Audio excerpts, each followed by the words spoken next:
Ladies and gentlemen, welcome to the Alienware Battlegrounds Week 6 EU show match.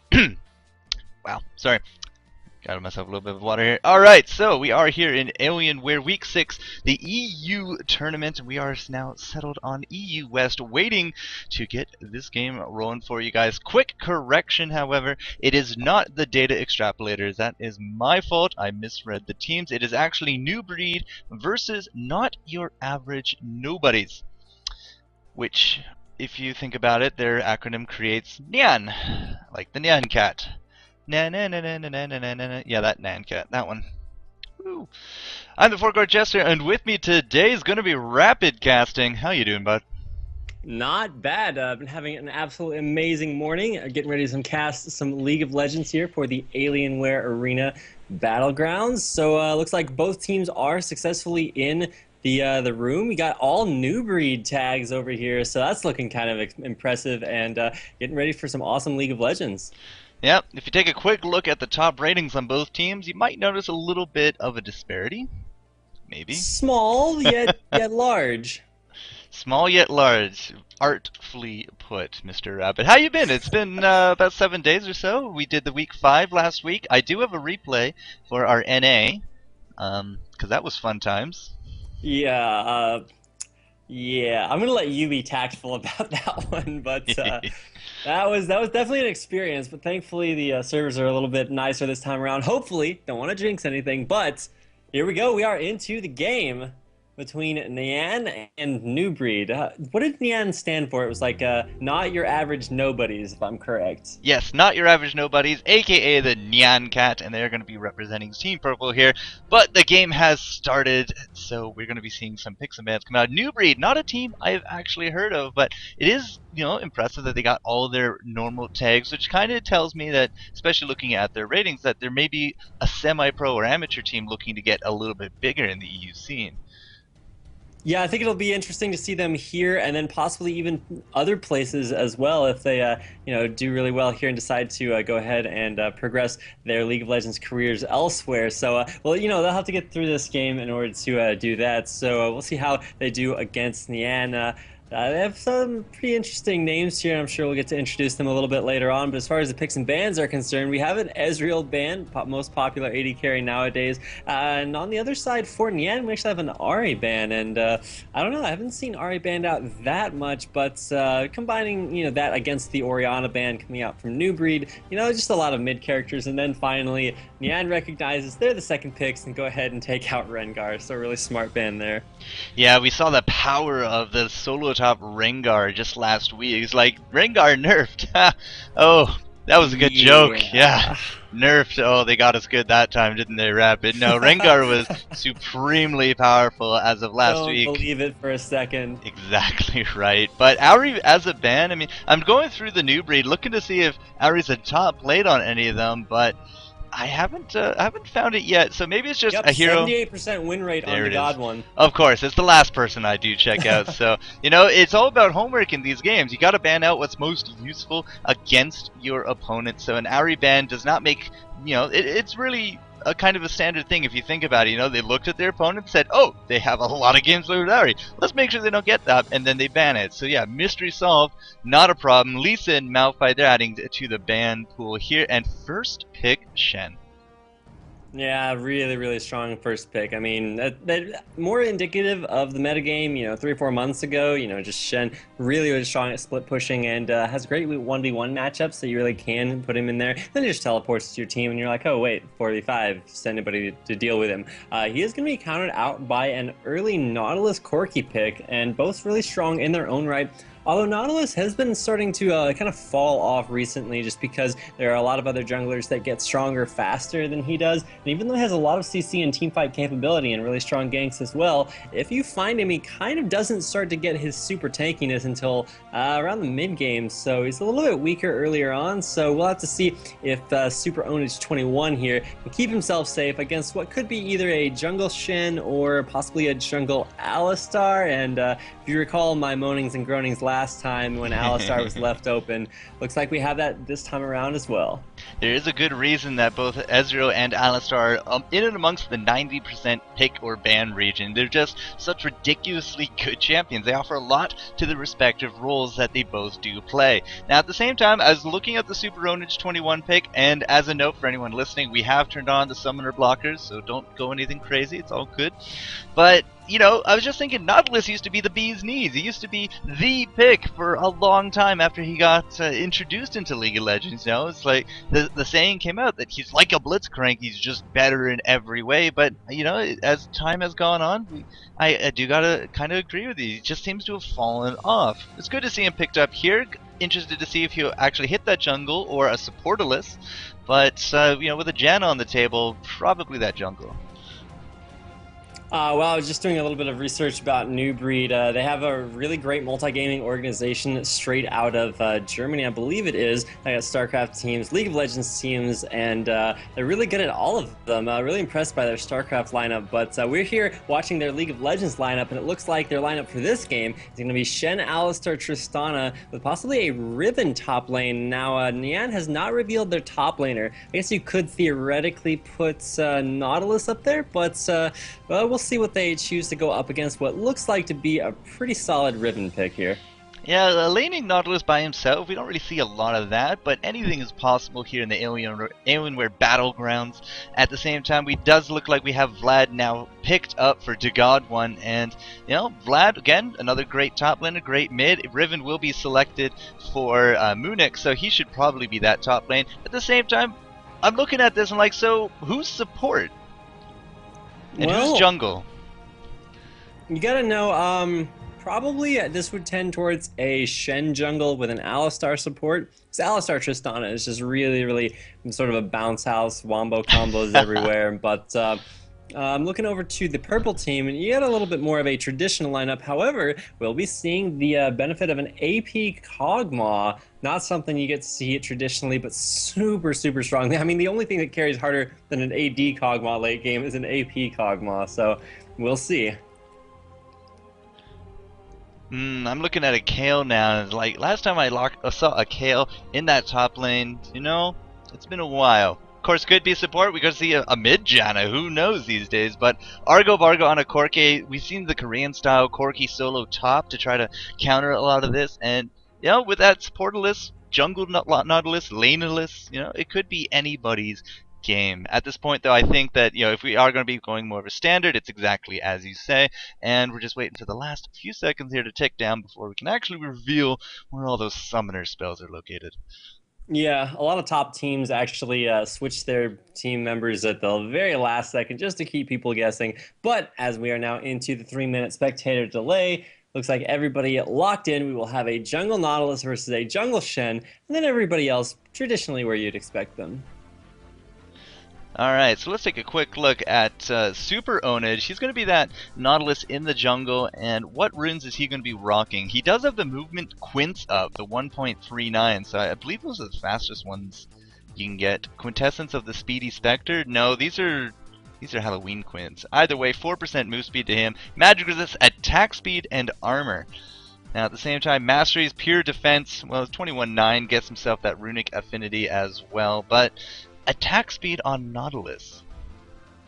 Yeah, I'm not totally sure about that. I mean, it helps him out early game, but I would just as much rather see like cooldowns or possibly even something like, you know, just straight up attack damage. You really run attack speed on junglers that have problems early game when that one extra attack makes a huge difference. And with Nautilus, it's a little bit more true. I mean, it's true for a lot of early game junglers, but for Nautilus, I think it's just to get him through those first few early levels as fast as possible and then on to, well, the rest of the game. So runes are actually glitched for me, so I can't see those anywhere else. But I do believe that as we close in on the 1-minute mark left, it looks like I don't know. I need to get your thoughts on this one, FourCourt, because I'm really liking the lineup here from nuBreed. Well, nuBreed, they have a lot of ELO under the names. I think their minimum was 1904. Everyone else above the 2K mark. And Nan here, not so high, but they are a team. They know each other, and that can go a long way, especially in scenarios where new teams come onto the scene. They're not quite working with each other. They don't know all their quirks quite yet. Now, Nyan, we actually had them in last week's EU matchup, and they did lose to the data extrapolators. So we're going to have to see, you know, what they learned from that and what they've been doing all week practicing as a team to see what they can do up against nuBreed. Now, I am going to look at Kog'Maw because I think he's a curious pick for mid, and it is definitely an AP Kog'Maw. 12 magic resist, 15 ability power, some mana regen, and some magic penetration to boot. Mastery is 2109, not a single drop in defense. So he is going to be very glass cannon-y. I am a little concerned that Shen, if he comes in behind him with a dash, there's really no kind of escape mechanisms for a mid Kog'Maw. Yeah, he is just going 150% offense, and now that I think about it, when you look at the build or the team composition here for Nyan, they are so late game. I mean, late game Kale, late game Kog'Maw. You have 280 carries and a super hyper AP carry, and then you've got just like beefiness to stand in front and tons of peel from Janna. That's actually going to be really rough to deal with if the game goes late enough, or even if they just get to straight up mid to late game team fights. That's going to be really rough to deal with, but the mid game going into that late game is going to be really strong here for the blue team of nuBreed, but we're gonna have to see how that pans out as we jump into the game.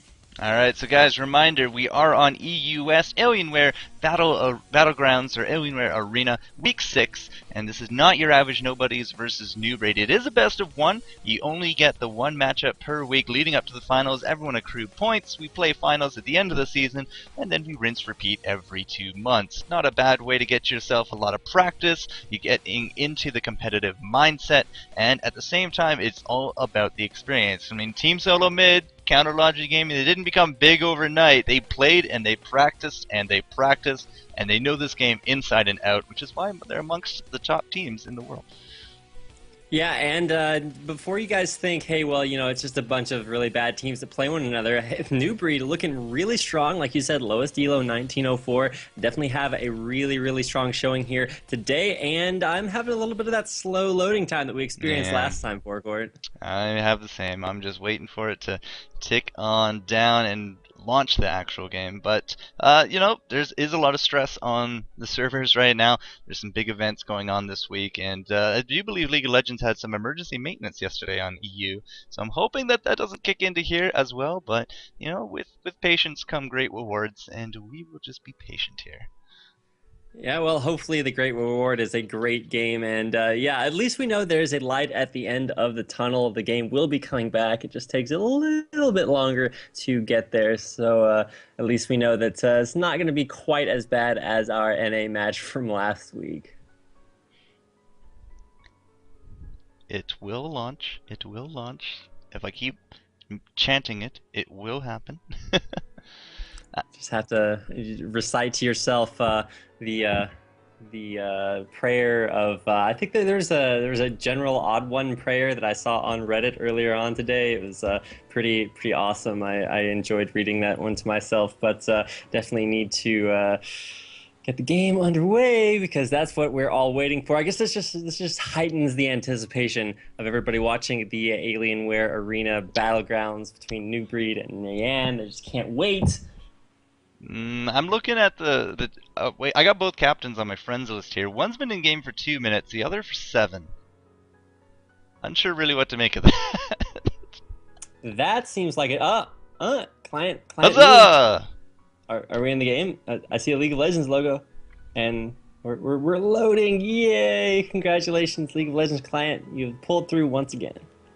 Maybe there was a pause or disconnects or something. I don't know. We'll find out as soon as we load up. Waiting for this white screen of death to go away. There we go. And yes, finally, everyone is loading up.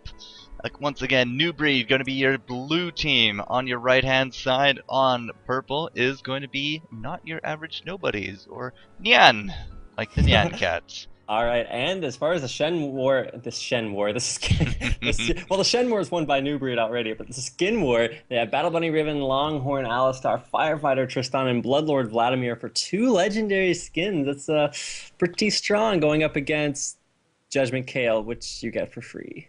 So. I was hoping to see a Jurassic Kog'Maw because that's just such an excellent skin, but you know that Astronautilus. Have you seen the video of Astronautilus and Astro Teemo in the same lane together? Yeah, they're just kind of like bouncing Yep. around everywhere. Like, It's what's so this gravity disorienting. I've been told of? Who knows? But we are finally, at long last, after a lot of anticipation, into the game between nuBreed and Not Your Average Nobodies. nuBreed will be starting off on the bottom left-hand side of the map on the blue side. They're going to be walking straight up the lane, but they're pinging a more passive, guard your own jungle kind of start to the game. Whereas no pings coming off from Nyan. They are your red team starting in the upper right-hand corner of the map. They're just going to walk straight down middle and could look for an early invade. Does look like they did get out of dodge in fairly short order. You can see our Kog'Maw going straight for the bush. Unfortunately, does get sighted out by Vladimir. So lots of things going down. Now we know exactly where Nyan is. I'm not too sure we actually saw the Vladimir, however, because we haven't moved from this spot. So if we are going for some kind of invade, it's a very loose invade. I mean, Kale, not even with the team, looks like she's actually going to head straight back up top. This means it could be a possible 4-man. Either way, it looks more defensive than anything to me. Yeah, so Kale gonna go back, look for her 4th potion, and then walk back into lane versus Riven. I feel like Kale wins this lane pretty handily as long as she doesn't fight Riven for a few levels. Riven's so strong early game, just with broken wings, so you really don't want to do that. And Kale, not really your traditional, I want to get in there and fight. More of just kind of a hang back, utilize that range from and the amplification from Reckoning. But it looks like we will start things off here. False sense of security achieved coming out from Nyan. They're just going to look for a pretty normal start to what is hopefully going to be a pretty awesome game. Starting off with those golems, bottom lane, Alistar, Tristana, starting off with the wolves, 9 volts, so no invades, just typical level 1 jungle stuff. Super Ownage already clearing out his wolves, going for the blue, and it does look like a typical start. Now you did say Kale going back up top, looking for that 4th potion, exactly what she did. And speaking of Kale, I am going to reorder these things really quickly. And that's a really good idea. I noticed a lot of people doing that these days, and it really helps keep track of things like CS and then, comparing items and things like that. But that's going to be 150 HP that Kale has that Elementi does not for nuBreed, so a little bit of an advantage, not to mention the range advantage. And the way the creeps have actually stacked up, it's going to make it really easy for Kale to last hit, at least for the time being. And then she's actually going for a lot of early harassment there on Elementi. Mid lane looks to be a little bit of the same as, except in the other direction, as the God one kind of doing some early zoning on Kog'Maw. Looks like Shen's going to come in for the first gank of the game. Top lane is going to come in behind Rakide. If I'm pronouncing that correctly, a lot of damage, but no flash burns. So Kayla going to be safe for now, but definitely going to need that extra potion. Yeah, and that's exactly why you wait. If you don't have a lot of confidence in the top lane, or if you just don't care about missing a few seconds in lane. But here we go, roundabout 9 volt coming in yet again, but there's that flash. It is now burned. Mission accomplished. Are we going to go a 3rd time, loop to loop? Obviously, it's not warded. Kale not showing any kind of reaction to that loop to loop, but it is also, of course, 3 minutes in. Nobody wards top lane in 3 minutes in. Yeah, but I'm a little bit curious. Shen didn't actually taunt during that second gank. Kale flashed really, really early. You're supposed to flash over the Shen taunt, but it just really wasn't there. Kale flashed right next to Shen. Perfect opportunity for a taunt that could have led to a Riven stun, but I don't know. It could have been the death of Kale, but thankfully enough, Kale will live to see another day. And there is the dash in. The stun from Elementi as soon as she hits 3 of the broken wings going out, and with every single proc of that runic blade is just doing so much damage, although looks like a pretty equal trade for now. Kale should be fairly okay. Of course, with that dash in, Riven does afford a lot of harass, but it's not without a price. I mean, as you did say, they are going to have to trade back and forth. Kale also has herself a heal with a little bit of mana if she does care for that as well. Plus, at the right time, I do believe it gives her movement speed, helps her get away from that combo. And now with a lot of creeps to her name, she's going to be taking so much damage. Kale able to return a lot of that with her Fiery Blade of Vengeance. Now in the mid, I'm looking at Kog'Maw versus Vladimir, and it's not nearly as one-sided as I might have been led to believe. Yeah, definitely. I really see it being a lot more even now. I would have thought that Vladimir would just kind of stomp all over Kog'Maw earlier on, but they are at about the same HP. Vladimir is still with all 3 of his potions, Kog'Maw having used one, so that could be the difference. Nautilus having backed already, picking up a super early. Actually, no, he didn't go for Philosopher's Stone. He realized that boots and that word war more important. Top lane, oh my goodness, were you watching that fight? Oh, yes. That was a lot of damage, and just I don't know anything that Kale did necessarily wrong. It was just really great play there by Riven. Overextension, mana dependency. Riven, of course, mana list just has to wait on her cooldowns. Plus, really good timing on that ignite. Of course, we did wait till Kale was virtually out of potions before we made that happen. But this could be bad. Super Owners getting caught out in the middle. Both Dagod and 9-volt there. And we are going to be taking a lot of damage. We are going to use the anchor, get away from that, out of the wall. But here goes the flash. And nuBreed Dagod one had to use that ignite. No, there was no ignite. Yeah, okay, there was. I'm not crazy. He used the ignite, but either way, with the flash, both summoners down, kill secured, and a 2-kill lead now for nuBreed. And that fed red buff to Vladimir mid lane, so the God one's definitely going to be in control of this lane now, even if he, wasn't even earlier. He's going to be able to increase his CS lead. He is sitting at 30 to Kog'Maw's 30 right now, so it's even for now, but with that red buff and a lot of early lane dominance, especially once he starts to get some items to push the wave even more, not going to be something that Noah Votes is going to be looking too happily upon. Wow, check out first item. Elementi coming back up top lane with Riven, goes for a Brutalizer. Now at the same time, Kale, she went exactly for Berserkers, looking for that movement speed, that attack speed, capitalize on her auto attacks, but Brutalizer, my goodness. Argo Bargo coming, a lot of damage on top of Moonix, and now we do have an ignite going off. A flash has to come out from this Alistar as well as the Justana, but here goes the follow-up, the Tornado as well, but just not enough damage to take down either of the nuBreeds. And meanwhile, top lane, a lot of trading. Elementi just walked into lane and immediately all in Kale. And Kale, not level 6, does not have her ultimate, but when she does, for instance, right now, hit level 6, she's going to be able to pick that up. And I really feel like that could turn around the next all-in from Elementi. He's going to have to wait about 50 more seconds, but as soon as he gets the next charge up of Blade of the Exile, he's going to be able to use that for another extremely strong all-in. Now, Kale does have a heal to her own name, but no points put into Divine Blessing just yet, so really just going for as much offense as possible, just trying to keep up with Riven. And I gotta say, FourCourt, I am not liking this this lane for Kale after that early death. The Brutalizer just going to be absolutely, well, brutal. And now you can see Elementi jumping right back onto Kale, doing damage after damage. 2 more autos will kill her, and there is going to be the ultimate. And is it totally turned that around? Look at that perfectly timed Kale ultimate by Ray Die. Well, I wasn't actually looking. I was taking a quick look down at this blue because there was a fight there. But at the same time, again, KO, as you said, level 6, that ultimate, man. It can really pay itself back in spades, and I'm not entirely sure how exactly all that worked out. But I guess Brutalizer, not exactly the best of choices. Double Dorn maybe might have been a bit better. Well, it was perfect for Riven. Riven had everything she needed to. You can count the amount of damage that her Runic Blade would have done, as well as on top of her ultimate. And she had 2 auto attacks that she needed to get in. She dashed in, got the first one off, Kale comes out, and just for that 1.5 seconds, just perfectly blocked that second auto attack, gave Kale another one, which, by the way, came up faster because of her Berserker Greaves. So you really just see the itemization difference going in favor of Kale there. I would have given it to Brutalizer because of the absolute massive damage, but Kale pulling out the win there. Alright, going in, damaging deep. Wow, nuBreed taking down Argo Bargo. That did not work out for him whatsoever, as we did have Super Owners come around behind for the gank, but Moonix with that kill able to rocket jump to safety, and really what looked like a great idea at the time, saying, okay, Nautilus is going to come in behind, I'll just start some damage. No, you really can't underestimate the CC that an Alistar will be bringing to the table. Plus, I do think, actually, I heard Moonix's ult go off. Yes, the Buster Shot is down, so between the knockups and the knockbacks, just too much to handle. And again, Alistar going in, the rocket jump coming, but it's not going to be enough. The shield as well as the flash comes out for Janna, so minus a flash and minus a kill. But what's going on with 9-volt in the mid, using his flash to get out of a deadly situation? Either way, looking really good for nuBreed.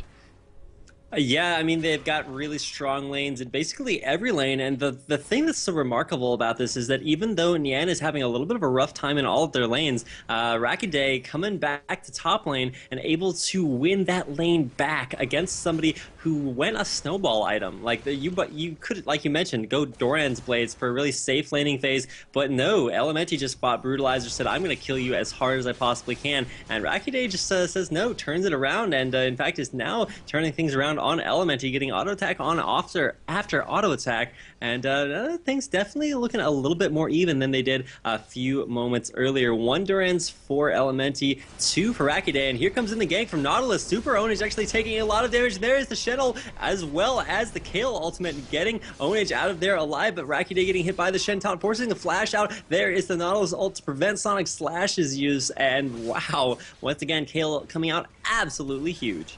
Man, no! This Kog'Maw mid going toe-to-toe with Vladimir gets out with 34 hit points. The Hemoplague just not enough to take him down, but it was a very excellent fight up top as well. A lot of ultimates coming to the table and vulnerabilities and shields, and you can see Elementi just intercepting the creep wave, saying, well, it's not going to kill me, and this means we can land a lot of damage on top of this tower. We're going to be force-feeding it creeps. It'll be a very fat tower in fairly short order. Argo Bargo, however, getting now initiated upon down south by Alistar, taking a good amount of DPS, but a great reset coming out from Janna, and we do have that warded, which means we can't see the battle cow. It's really hard to pull the same trick twice, but that being said, they're staying dangerously close to him.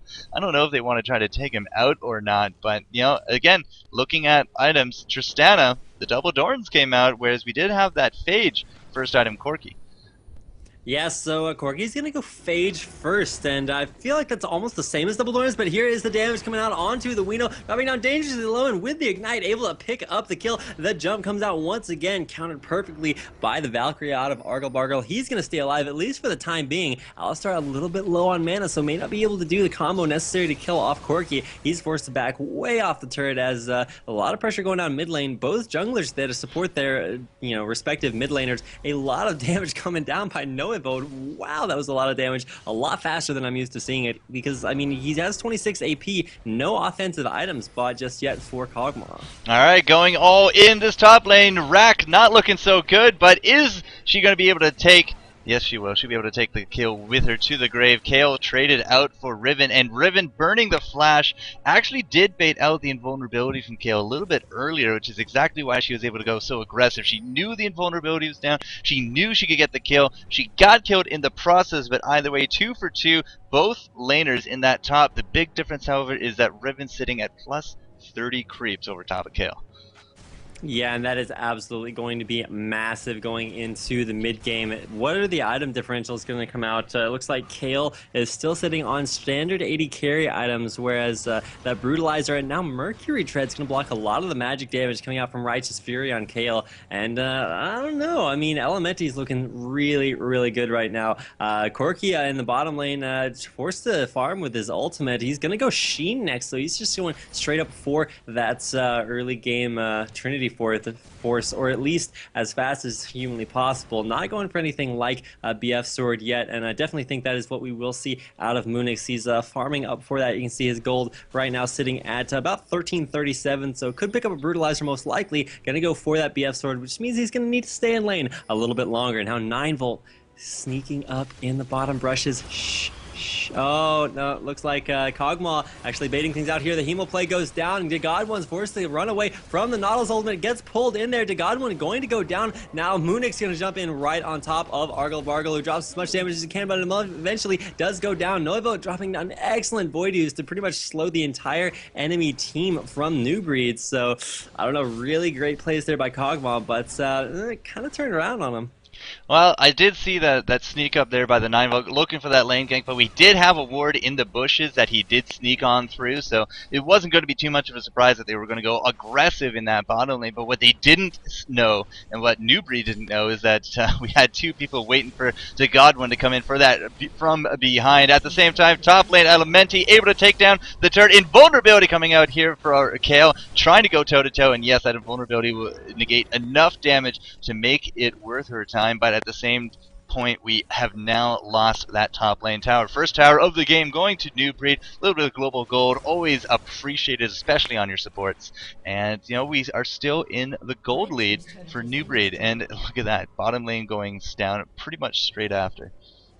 Wow, yeah, so just turrets dropping right and left, and just hemorrhaging them, and it's going to be up to them to see if they can stop that, or at least take some turrets of their own. I mean, you got the turret middle lane, possibly. It is down below half health, but top lane pretty much untouched, as well as bottom lane has literally taken 0 damage, so they're probably going to look to put some pressure on mid lane. I mean, they can't afford to really farm up too much longer, because now with their turrets down, they're not going to have those places of safety to run to, and the farm advantage, the gold advantage, just going to keep going higher and higher here for nuBreed.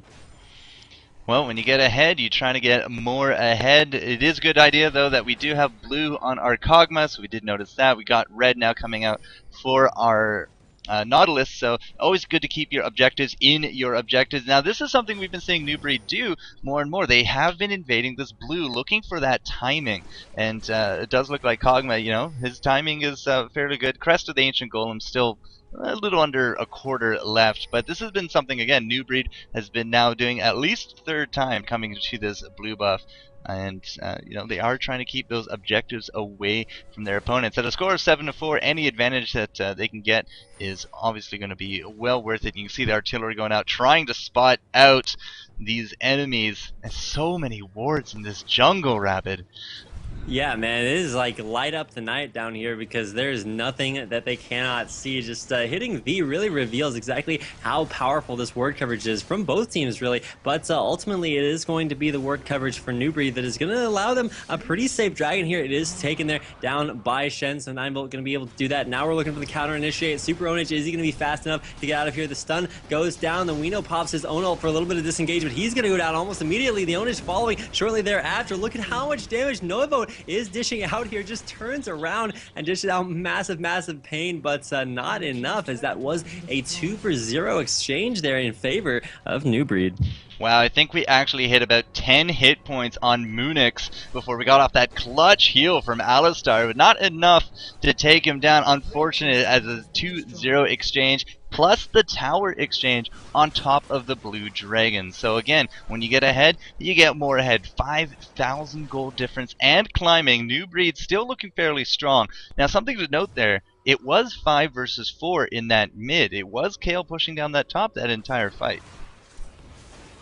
Yeah, so I mean, they have Nyan have gotten their first turret of the game, so they've picked up at least that objective, but they lost another one, and like you mentioned, the dragon as well as a couple of kills, so that still puts them in about a 6,000 gold deficit right now. Not quite there, more like 5.5, but still, the point is they are still substantially behind. You got a 4-0 Tristana that's just going to get absolutely massive. Already has a Bloodthirster built up, along with Double Doran's Blades, a Dagger, and Berserker Greaves, so that is going to be really rough to deal with for Nyan. Yep, going for her Zeal next item, as where we don't have Corki doesn't have Zeal quite yet. Not entirely too sure what that was. I do apologize. But, you know, he is going for that Trinity. It is 18 minutes. If he gets it by the 20-minute mark or so, he should be okay. But looking at him, 104 creeps, 2 deaths to his name, he has missed out quite a bit of farm, especially compared to Tristana at 4 kills, 1 assist, and even more CS on top of that. Yeah, so down 30 CS, that's really going to hurt him. You can see that clearly the support war being won by Alistar, sitting at 1 more CS than Janna. I think that's really what we need to focus on here, because honestly, well, Alistar's just been really making plays. That's not shown in the CS, but it is shown in those 4 assists, mirrored by the 4 kills on Tristana. He's definitely been participating in all those kills, and here we go. Looks like who will get the blue buff? It looks like Super Onage just picked that one up, but can he make it out of here alive? Nekalike in the middle of the enemy team, but he's not going to go down. Tristana jumping over the wall, immediately hopping. Oh my goodness, Kog'Maw just exploded there. But Argle Bargle looking to go down here as well. Tristana did not get the reset, so took a few turret shots. And now with Rakiday coming in here, is he going to be able to DPS God1 now? No. Join with the rest of his team. It looks like nuBreed, you know, they just got in there, got the damage done on Kog'Maw, and as soon as Super Onage and he died, that was about all that Nyan could do to stop them. Nico wants to go around behind the turret, but wisely enough, nuBreed backing off there, just going to look for a few more plays in the middle lane. Now again, that was a 4 versus 5, but it was the wrong ratio in this regard. We did have 4 of nuBreed engage that at the blue, and again they walk away with a 2-0 exchange. Yes, we got people really low, and Kale going for the kill on top of Shen without a shield. It looks like we will finally put another kill on the board here for Nyan. Munix just having to watch over the dead corpse as she really couldn't do anything to save Shen in that regard. But, you know, again, that was our flash down. Kale having to use that mastery or that summoner spell just to get the kill. It will add to her gold, but again, it is looking fairly bleak at this point for Nyan. 2 towers down. They've been contested at every blue buff since the first one, and you know the items are starting to show a little bit of a powerful difference. Well, I mean, you gotta look at Kale. It has BF Sword, Zeal, Berserker Greaves, Double Dorans, and Vampiric Scepter. So she is actually extremely strong right now. So it's pretty much, you know, in Kale we trust, trusting in the Angel. But will Rakide be able to, you know, pull out that giant Hail Mary for the rest of his team? I don't know, and he definitely needs to be with his team for that to happen. So still, you got Elementi and Nekalike sitting in that middle lane, looking to push. Could actually be positioning for Baron right now here for nuBreed, because if you looked at the ward coverage, there's only one, and it has 3 seconds left. 3, 2, 1, and now it's gone. So no ward coverage on Baron, but it looks like Super Honage wanted to fight there. 9-Volt just says, you know, I'm not all about that. Walks away, and really great positioning here for nuBreed on Baron. Yeah, if they do it this early, Baron, I mean, we are now past the 20-minute mark.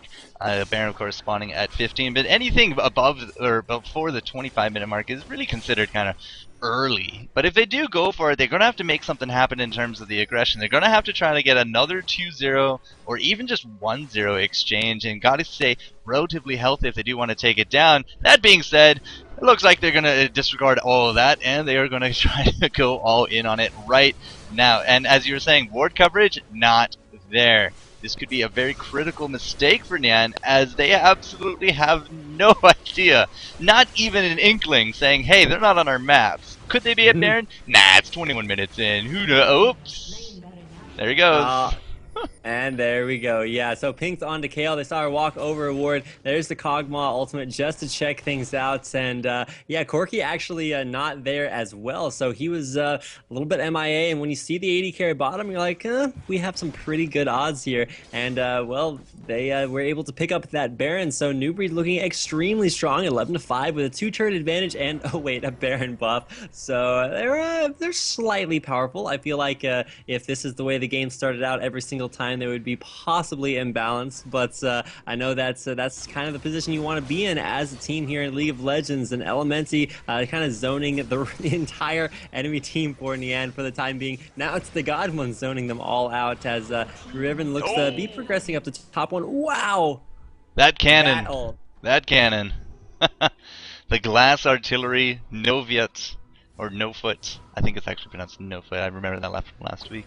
Good steal on his part, but at the same time, yes, Baron is down. You have been seeing Shen also walking around with an Oracles, and that Oracles has really fed Shen very nicely. I think at least 3, if not 4 wards that I've caught on camera, if not more. And if you take a quick look at the vision, all we have is really 2 defensive wards now set up for Nyan. It's just one down, one at Kog'Maw, and then one down by that dragon, but either way, we are really containing them, you know, in this small area, and the best defense is a great offense, and I gotta say the offense is pretty spectacular right now for nuBreed. Yeah, and you can see something interesting that Kog'Maw did before he went in for that Baron steal is he used his ultimate several times in a row just to power it up so it did more and more damage, and then dropped it down, was able to pick up the Baron, or the dragon, and walked away. So just a really interesting play there from Kog'Maw. But now, is it going to be enough? They have not actually had the opportunity to go back and spend the gold they got from Dragon, so it's not actually really mattering. And oh my goodness, there's the Q, the W, and Corki kind of does a nosedive in the middle of the enemy team. Everybody from Nyan just absolutely exploding, but nuEvo's still in them back, able to dish out damage unmitigated, but doesn't really matter when there's nobody to stand in front of you. Turret's going to go down. Elementi just kind of zoning here for nuEvo, but flashing in under turret. Is that going to be enough? The Kale ultimate goes down on the nuEvo. He's going to be forced to turn around and try to DPS things out. Kale, without an ultimate to save herself, will fall, and that's pretty much just going to make it one less turret here in favor of nuBreed. He's going to take that down and possibly the first inhibitor of the game. As that could very well be the game. I mean, we have now everyone coming up, but we're so under leveled. Look at that level 16 Riven, for example, and then we have our level 9 jungler. But yeah, 1 tower, 2 tower, inhibitor, 4 kills, no foot able to get out. Good for him, but at the same time, again, just like you said, if you have no one to stand behind, that glass artillery cannon does go down in fairly short order. Elementi going in, he doesn't care. Yeah, damage, I don't think so. No, I'm just going to pick up another kill. Throwing out that ultimate, the double pops out, 6 kills in a row. Going for the Argo, he does go down. The flash comes out from Janna. She will be safe, at least for now, but also big key here. No Foot is dead in the water. KO able to finally get ourselves a little bit of a revenge kill, but that Baron buff, especially this early into the game, really is overwhelming for Nyan. That, the gold, the towers, just the overall positioning. nuBreed has a really good foothold into this game. Well, and usually you use the first part of Baron buff to set up for the second part, and they just used 100% of it to go all out aggressive, picking up kills across the board. You know, this time they're gonna make sure they get the next dragon. Alistar just kind of backing in there, checking it out. He's gonna go back, and now this is going to be do or die for Nyan. Everybody has their items. You look at Riven; she is 6 and 4 with 200 CS. Has Guardian Angel, Bloodthirster that's almost fully stacked, and or almost half stacked, and a Brutalizer. She's going to be extremely scary. Yeah, that Guardian Angel as well is just going to allow her just to go in that much deeper and saying, well, you know, if they waste everything on me and I come back to life, they got nothing left for the remake. But at one point here, just after all those kills, we had absolutely 0 wards on the map, and you can see, again, we are putting more emphasis into keeping up our vision. We do got 1 more down there for Nyan by the blue. Unfortunately for them, their blue was taken. Again, the part of this, keeping up their objectives away from their enemy minigame. Rakidai up top, trying to ward off Elementi. It looks like it'll work for now, but that could just mean problems for that Nautilus if not for that anger. Oh, he could run straight into... Oh, Elementi going straight onto Nofa, gets off the last tick of it, but Nofa now running for his life. He is running for this tower, but cooldowns are cooldowns, man. That Brutalizer really paying off for Elementi and able to just solo him down with no damage returned. Yeah, and I mean, Cogbot could have turned around and tried to fight that, but it just wouldn't have mattered at all, because there's no way you would have lived through very much of that at all. It all goes down, Hemoplague is down, Spider-Man not Spider-Man-y enough, wow, Nautilus just gets annihilated underneath both of his turrets, the 9-volt underneath double Nexus turrets as well. Will be able to get out of there alive. nuBreed taking down Argle Pargle, but he gets out, Neko-like makes it out alive, wow. I don't even know. Yeah, just shenanigans all over the place. Nexus turrets getting DPS. Surrender vote fails, but does not look like that'll have much of an impact on how long the game lasts. As nuBreed gonna DPS down the second Nexus turret. Moonix is now here, and that just means it's absolutely done. Look at those crits come out onto the Wino. Basically, health bars don't exist, and neither does the Nexus health bar, as Moonix jumps over, and oh, the ultimate combo between Moonix and Elementi, comboing down Kale. Moonix jumps back out, Nexus falls, and that will be the game for nuBreed, picking up the win over Nyan in Week 6 of the Alienware Arena Battlegrounds.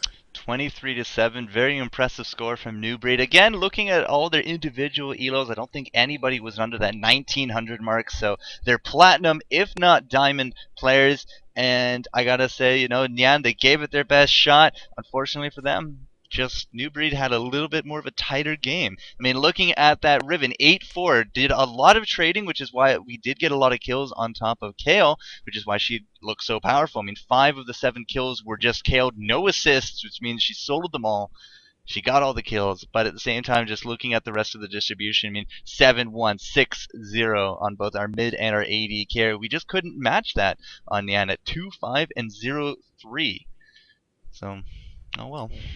Yeah, you really got to give it to Kale. She did her very, very best. Not only coming back from being down 0-1 to going up 5-4, the only one positive and the only other person on the team there for Nyan with actual kills. So Rakidai gets a little bit of shout out there. He's pretty good at that top lane. Actually sort of tried to carry the game, but 0-7 Nautilus, like you said, a little bit rough to deal with. Not to mention to God one coming out absolutely massive, 7-1. Deathcap and also Abyssal Scepter just coming out super huge in those team fights, and ultimately nuBreed looking extremely strong here, pulling out the victory. Well, that means that week 6 victory is going to go to nuBreed, and they will be adding one more point to their tally in the Alienware Battleground Arena. So that means that is it for us here today in week 6 EU. Later on today, we will have week 6 NA going head to head. Don't quite have the teams ready yet, but in a few hours, I know at least I'll be back. Rapid, what do you think? You want to come back? You want to do NA? You know what?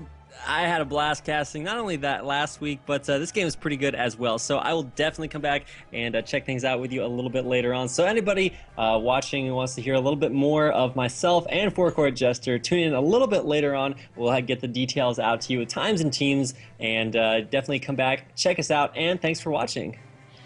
Yeah, guys, hit us up on Twitter, FourCourtJester and Rapid Transit 24/7. Rapid, I think, is with a 1, I believe.